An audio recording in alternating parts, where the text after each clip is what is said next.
Hello, everyone, and welcome to the Who Podcast, the Watchmen podcast, where we ask the question, whatever happened to the American dream? Come take a journey with us and discover that yourself. I am Phil, and joining me, as always, is me, Tyler. It is I. And it's great to see you, man. I know. It is. And I'm rocking my new Krypton Report t-shirt from TeePublic for the other podcast I'm part of. And head up and work on and do. For you people who might just discover us on YouTube. Yeah. Check out Capes and Lunatics. Check out Krypton Report. I'm telling you, man, I am digging reading the Watchmen stuff. Like, I never read the Minutemen before, and I don't know why, but this has been really good. And I just, once again, I think Darwin Cook as the artist, and I mean, and he's writing also, isn't he? Yeah, I think so, because his is the only name on the cover. Yeah, I'm pretty sure I remember them saying. Yeah, I mean, his writing is great. Yeah, writer and artist. Yeah, and his artwork for this is just perfect. It's spot on perfect. Like it just evokes that old time that you'd want from the Minutemen. Just as I read more of it, I just love it more and more. Oh yeah, like we said, I think we said in last episode, the one before. Yeah, he has that old pulp feel, and it's like an old like if you get a flat, like old Captain America or Superman comics, but kind of with like that darker edge. Yeah, and like for anybody like who's just getting into this and kind of where the Minutemen kind of stand in the pantheon of the Watchmen universe, you could kind of compare it to like the Justice Society. Yes. In the sense of being like the old heroes, and then the Justice League was the new heroes. We're not getting into a lot of continuity, but that just kind of gives you like a quick snap idea of kind of what the Minutemen represent and who they are. That's a good analogy because, I mean, you had a Night Owl here, and then later on you got a new Night Owl, just like, Flash and Green Lantern, like, passed on their legacies. And yeah, exactly. So, I mean, you have the Silk Spectre 1, Silk Spectre 2, Night Owl 1 and 2. So, it's really your basis. And I think it'd be kind of fun, Phil, just throwing this out here. Maybe do a quick podcast one day just kind of talking about the origin of the Watchmen characters. Yes. Maybe when we get to Watchmen the book, just how they started as the Charlton comic characters, but then morphed into their own characters. Yeah, because I think I heard not even that long ago that I think Alan Moore originally wanted to use the Charleston characters, and I guess DC was like, no, we got plans for them. So if I remember, they had plans for them, and then the story that he was proposing was too dark and mature. They didn't want to know if they wanted to do that to those characters. So basically he created new characters that are like identical to them in a sense, but yet became their own. So he was able to craft the story he wanted. So yeah, I mean that would be really great to talk about. But so we're in part 3.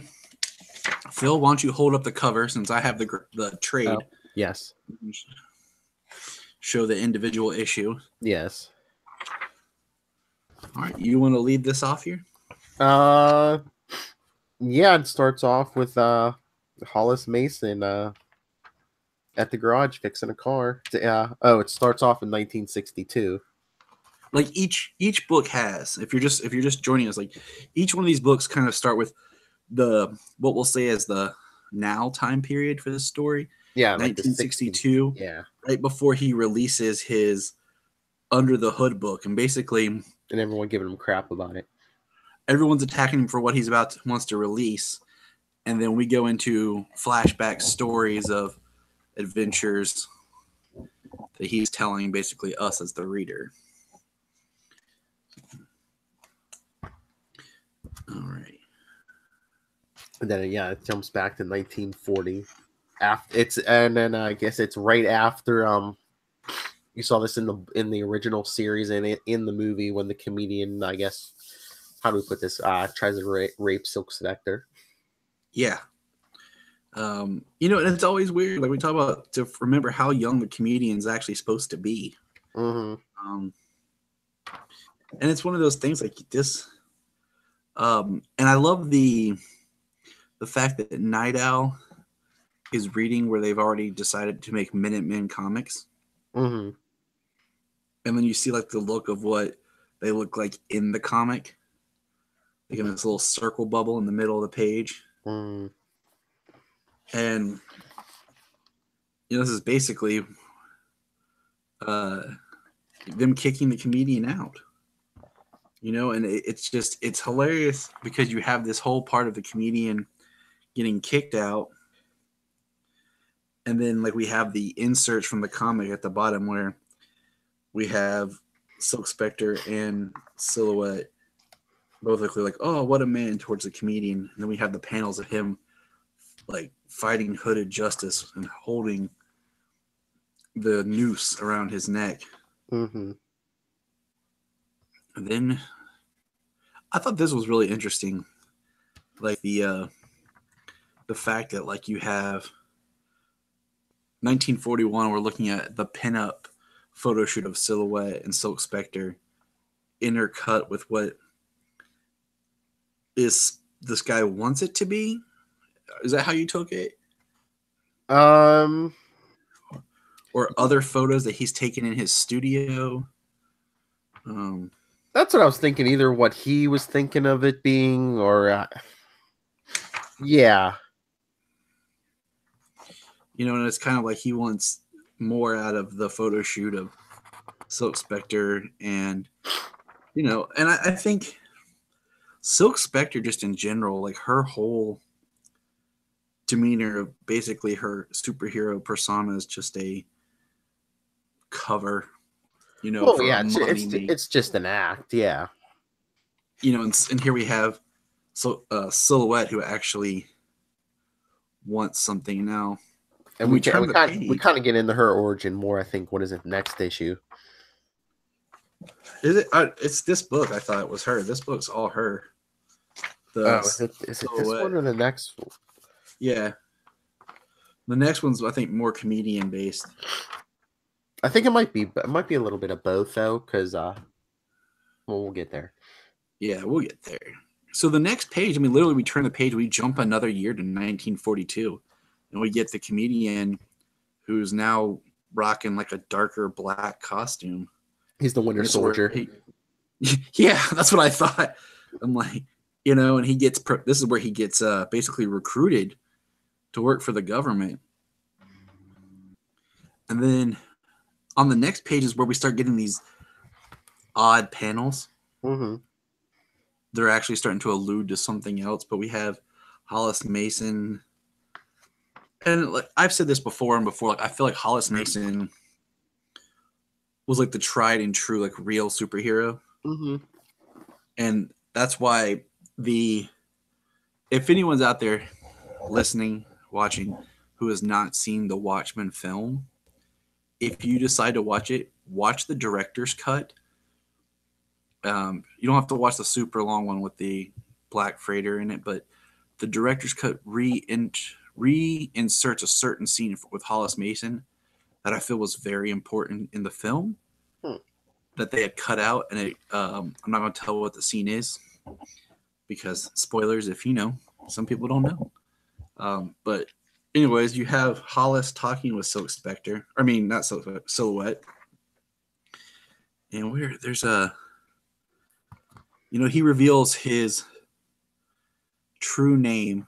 Yeah, I think before he said it was just like first names and stuff, and then she said she's going to be doing, she's going on this mission today, and he's like, well, if you need help, call me. I'm a cop. This is my call box. Yeah, I always check it at this time. He says, let's see. I know we said no last names, but I want you to take this. It's the number for a police call box. My full name is Hollis Mason. I'm a policeman. I check the box 10 past the hour every hour from 8 until 4 in the morning. If you need me for anything, just call it in. And he gets into it more later, but they kind of start here where they, where he's like basically, he's kind of developing a little bit of a crush on her. Little does he know he's barking up the wrong tree, but Mm-hmm. She appreciates his friendship, but that's all it is. And then we have like, I always feel like Dollar Bill is like a lot like Silk Spectre, where she's just in it for the publicity, kind of uses it as a gimmick. He's kind of like Booster Gold without any abilities. Yeah, but I mean, they've done really well with like retconning and fixing Booster, and you know, we have Dollar Bill and Hollis as Night Owl at a grand opening for a bank. The kids are out, and then they're back in the car, and then we have more of those intercut panels, which are voiceovers. Mm-hmm. And then we have basically a page of voiceover that's showing these people watching a film and a little girl, and then we see the silhouette. And then we have an interesting conversation between Night Owl and Dollar Bill. Oh, yeah. About talking about their some of the other Minutemen. Basically being homosexuals. And Yes, there's and Dollar Bill's no, talking about the Bible saying homosexuality is a mortal sin. and doesn't it, where is it?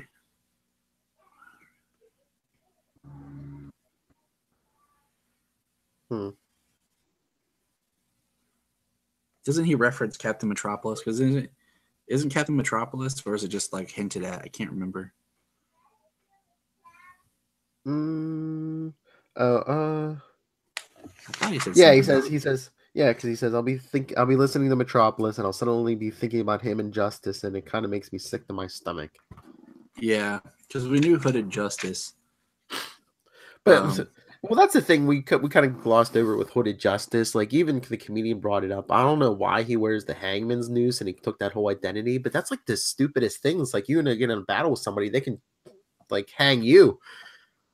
Yeah, I mean, unless you had it somehow like it wasn't secure, or so, it was kind of almost like a clip-on tie, or or like something like that, or like a breakaway. Yes, it's just like Velcro, like it's just for display. But yeah, that's not the most intelligent costume accessory, I guess you could say. I mean, at least don't hang it off your neck, like hanging off your belt or something.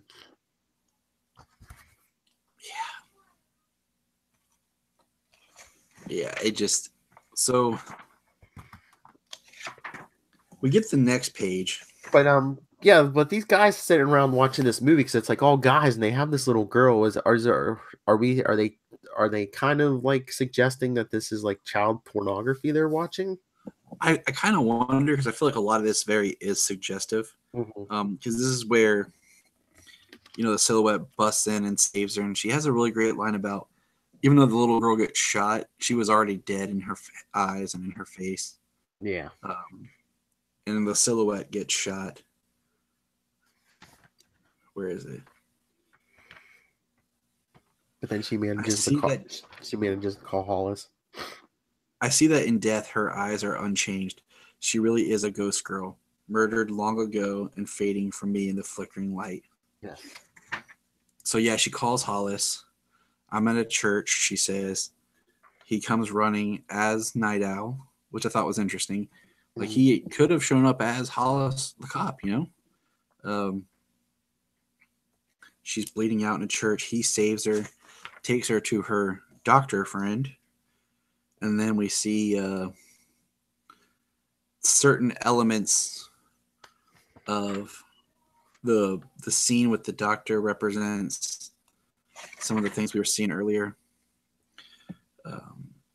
We find out that the interesting panels that were cut from the final scene of her bleeding and being helped by the doctor as she's laying in bed healing from her gunshot wounds.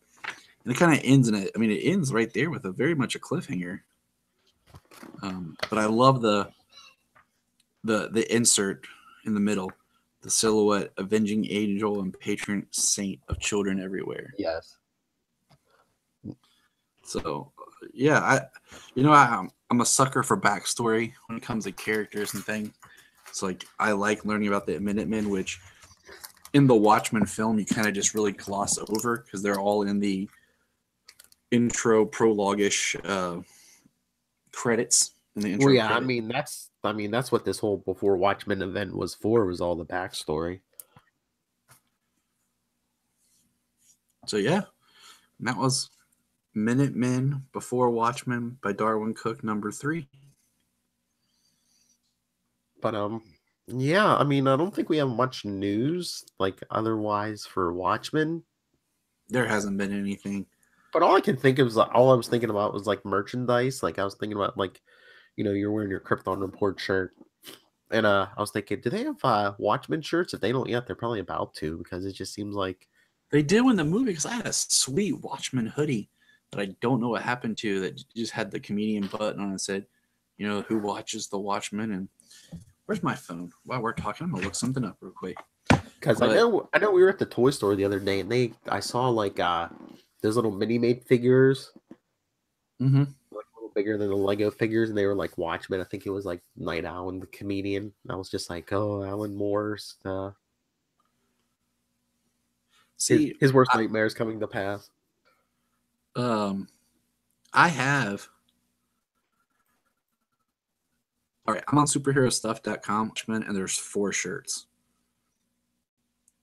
The Dr. Manhattan, then a Dr. Manhattan with Silk Spectre, a comedian shirt, and a Rorschach.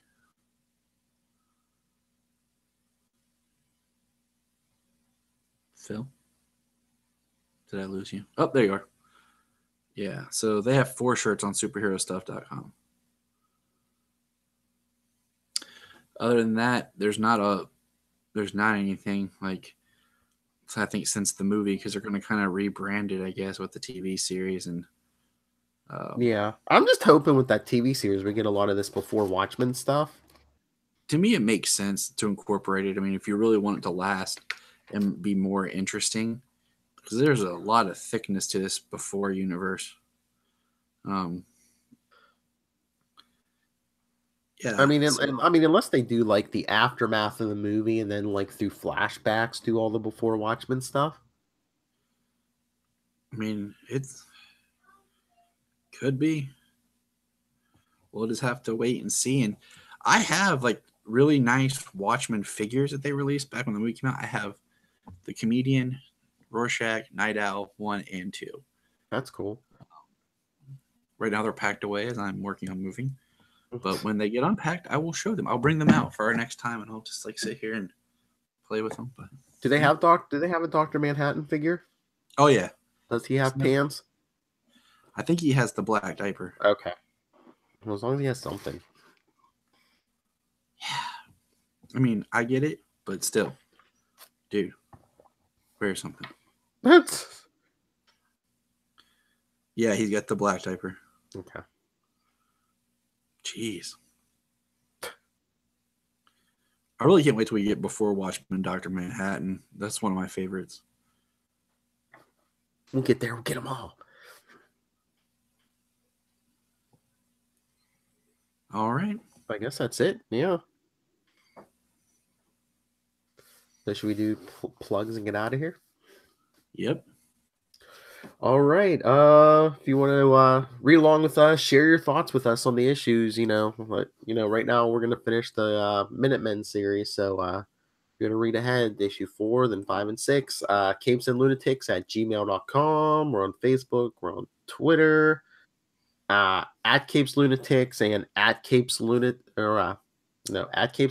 and at CL Sidekicks, because we have so much stuff. We kind of have 2 podcasts now. Capes and Lunatics. Capes and Lunatics Sidekicks. Or a voicemail. Just pick up your phone, 614-382-2737. That's 614-38-CAPES. And Tyler, where can people talk to you about Watchmen, Superman? You can find me at Krypton Report, the Krypton Report podcast right here. You can find me at JTY Patrick on Twitter and all things social media. And JTYPatrick at gmail.com. All right. If you're listening to the podcast, join us again next week. If you're watching on YouTube, we'll see you in a couple minutes. But until then, Tyler, take us out of here. Just remember, you're looking at it. It came true. That's what happens to the American dream.